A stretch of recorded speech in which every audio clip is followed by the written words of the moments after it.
Good day, everyone. We're here to discuss Hong Kong Police Force. Let's talk about Hong Kong Police Force. Hong Kong Police Force is the largest discipline country under the Security Bureau of Hong Kong. It is the world's second and Asia's first police agency to operate with a modern policing system. It was formed on May 1, 1844. Short brief history of Hong Kong Police Force. In 1969, Queen Elizabeth II granted the Royal Charter to the Hong Kong Police Force for the handling of the Hong Kong 1967 riots, remaining the Royal Hong Kong Force. Following the transfer of sovereignty, the force is now known as Hong Kong Police Force. Let's move on the structure of Hong Kong Police Force. The forces commanded of the Commissioner of Police, who is assisted by two Deputy Commissioner. The first one is Deputy Commissioner Operation. This is the one who supervises all the operational matters including crime. Second is Deputy Commissioner Management. This is the one who is responsible for the direction and coordination force management, including personnel training and management services. Here in the Philippines, our Philippine National Police have their own motto, which is to serve and protect. While on the other hand, Hong Kong Police Force have their own motto, which is to serve with pride and care. Do you know that Hong Kong Police Force is organized into 6 regions? They are Hong Kong Island, Kowloon East, Kowloon West, New Territories North, New Territories South, and lastly, Marine Regions. Let's move on the Force Headquarters Management, which is made up of 5 departments. The first one is Operations and Support. Second, Crime and Security.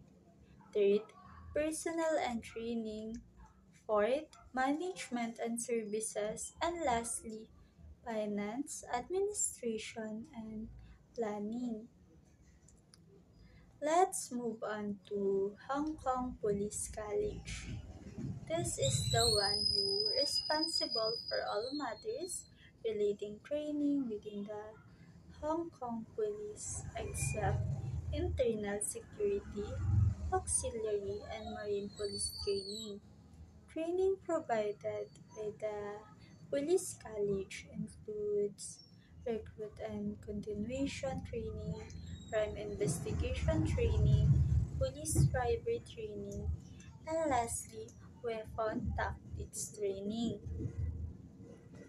The Information Technology Command training local and overseas management, some specialist courses and periodic courses on firearms and first aid are also provided by the Police College. There is what we call Service Quality Wing. This is the one responsible for spearheading initiatives to improve services provided to force customers, both external and internal. That wing comprises of 3 branches. First, performance review. Second, research and inspection. And lastly, Complaints and internal investigation. Complaints and internal investigation includes the complaints against police officer or what we call capo. This is the one who oversees the investigation and successful resolution of all complaints, external and internally against member of the force.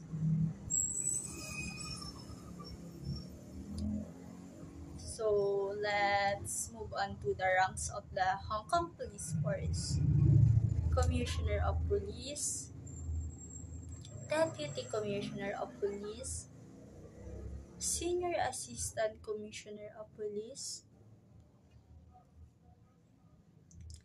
Assistant Commissioner of Police, Chief Superintendent of Police, Senior Superintendent of Police, Superintendent of Police, Chief Inspector of Police, Senior Inspector of Police, Inspector of Police, Probationary Inspector of Police, Station Sergeant, Sergeant, Senior Constable, Police Constable.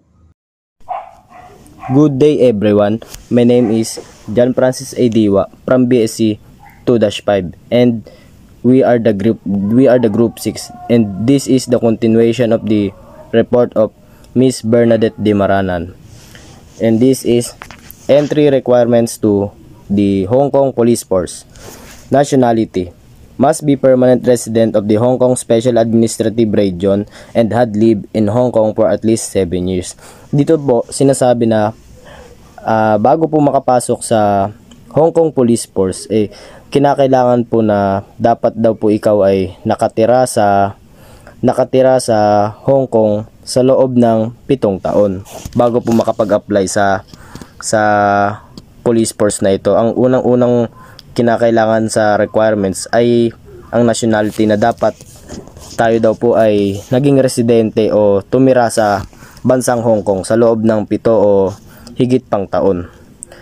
Sunod naman po is entry requirements naman po sa Hong Kong Police Force pa rin, pero para naman po to sa inspector, official naman po.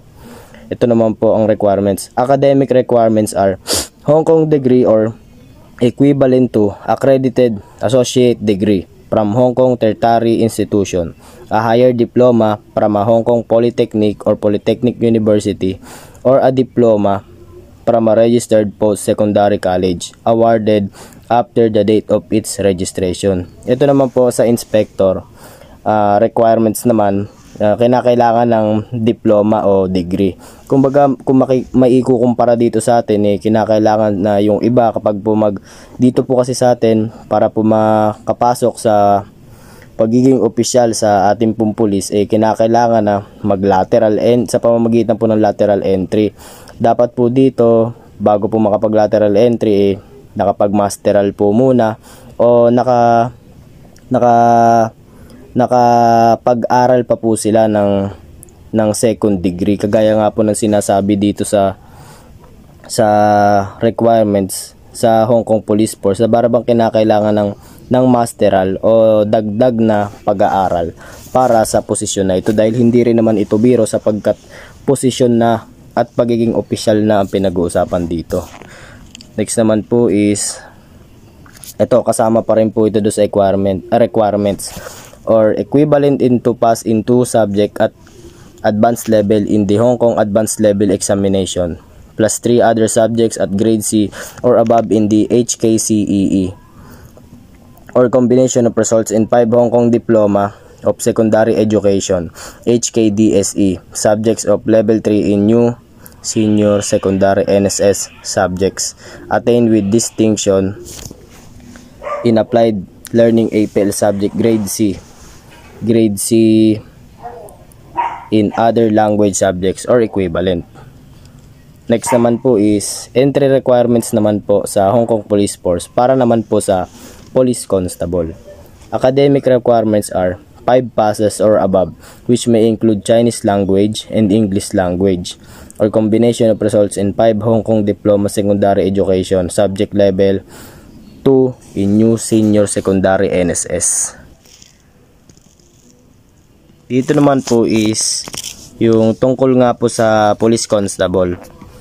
Ang academic requirements is 5 passes or above, which may include Chinese language. And also, sinasabi din dito na yung tungkol nga dito sa Hong Kong Diploma of Secondary Education. Itong HKDSE na ito, ang ibig sabihin nito ay Hong Kong Diploma of Secondary Education. Kumbaga ito, ang inaano nito is para sa 3-year senior education. Ang purpose nito is para sa admission to undergraduate program of university and college. Next naman is entry requirements to Hong Kong Police Force pa rin. Ito naman is selection process para sa inspector, for inspector. Written examination, extended interview, psychometric test, final interview board, physical fitness test, integrity check,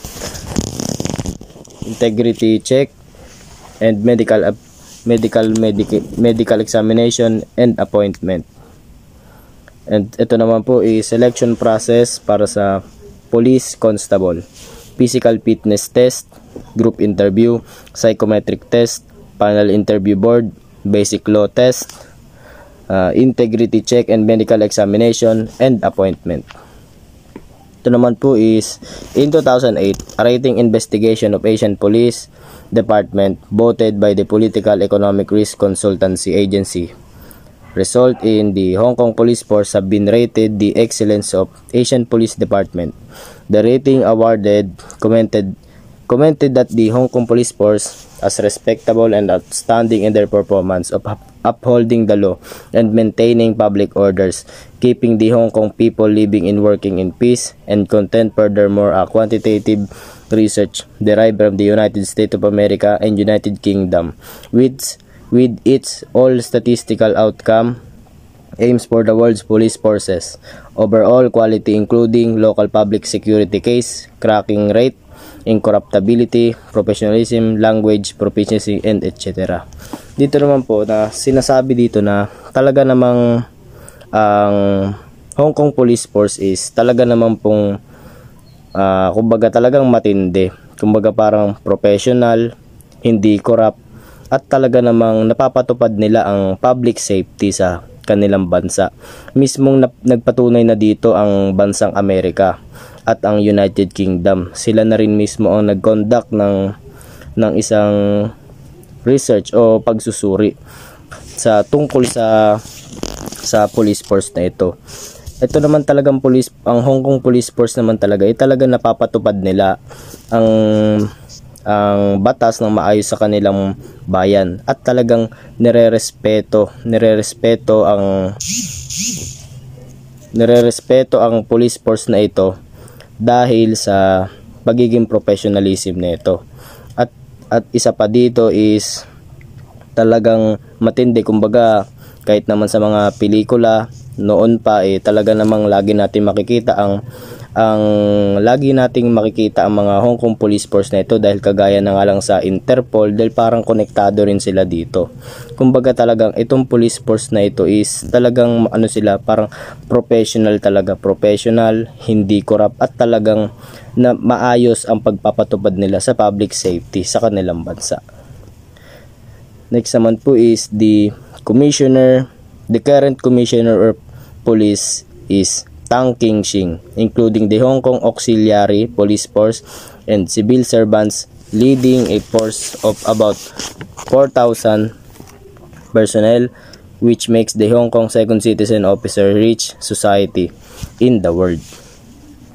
In addition, the Marine Region, with about 3,000 officers and a fleet of 143, is the largest any civil of police force. Ito pong si Tang King Shing ay ipinanganak noong May 29, 1954 sa British Hong Kong. Siya ngayon ay 69 years old. siya ay nakapagtapos sa University of Hong Kong at siya rin ay ang Commissioner of Hong Kong Police Force. Siya ay naging commissioner ng Hong Kong Police Force simula nung January 16, 2007 hanggang 2011. Next naman po is the as of August 31, 2021, the Hong Kong Police Force has an establishment of 31,795 discipline officers, supported by 4,627 civilian officers. And next naman po is the current Commissioner of Police, Hong Kong Police Force, Mr. Tang Ping Keung Chris. Mr. Tang Ping Keung was born in July 4, 1965. Ano pa rin po to, sa British Hong Kong pa rin po. British Hong Kong pa po kasi yung tawag nila noon. British Hong Kong po siya pinanganak. At siya po ay nagtapos sa Chinese University of Hong Kong. Siya po ay Hong Kong Law Enforcement Administrator, and also siya rin po ay Secretary for Security in 2021. And next naman po is Mr. Hsu Chak-yi Raymond, the Deputy Commissioner of Police Operations. Mr. Hsu Chak-yi was born in April 2, 1966. His current age was 57. By the way, Mr. Tang Ping Keung was age 58 also. Mr. Hsu Chak-yi was a Commissioner of Police of the Hong Kong Police Force since June 25, 2021. And also, nakapagtapos din siya sa University of Birmingham. And last was Deputy Commissioner of Police Management, Mr. Kwok Yam Shu Oscar. Mr. Kwok Yam Shu Oscar siya ay naglingkod sa loob ng 32 years bilang Head of Civil Service College of Hong Kong Special Administrative Region in July 2022. Karagdagan lamang din po para sa topic na ito, na kung bakit British Hong Kong ang tawag sa bansa nila noon, sapagkat ang British government ay ang may control sa bansang Hong Kong noong mga panahon na iyan.